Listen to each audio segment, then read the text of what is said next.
Social మీడియాలో viral అవుతున్న video car వేలంపాట. అది కూడా రూపాయి నుంచి మొదలు.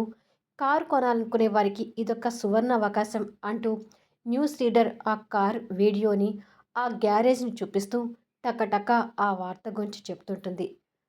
సోఫాలో కూర్చొని టీవీ చూస్తున్న మైథిలి కాస్త కోపంగా టీవీని రిమోట్తో ఆఫ్ చేసి, ఈ మెంటలోడు ఏది చేసినా వింతే, కార్ వేలంపాటలో అమ్మడం ఏంటో గాని ఎక్కడ చూసినా దీని గురించి డిస్కషన్ చేస్తున్నారు. సోషల్ మీడియాలో వైరల్ అవుతుందే కాకుండా అది చూసి టీవీ ఛానల్స్ కూడా ఇంకా పబ్లిసిటీ చేస్తున్నారు.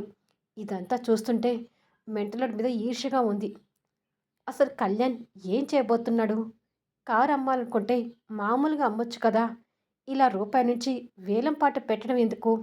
అని ఆలోచించి, లక్షల్లో ఉండే వస్తువుని తక్కువలో దక్కించుకునే అవకాశం ఉన్నప్పుడు ఎందుకు వదులుకోవాలి?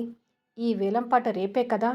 నేను కూడా వెళ్ళి ఆ వేలం పాటలో పార్టిసిపేట్ చేస్తాను అని ఆలోచిస్తుండగా, "అమ్మ ఐశ్వర్య, ఏమిటమ్మా పిలిచావు?"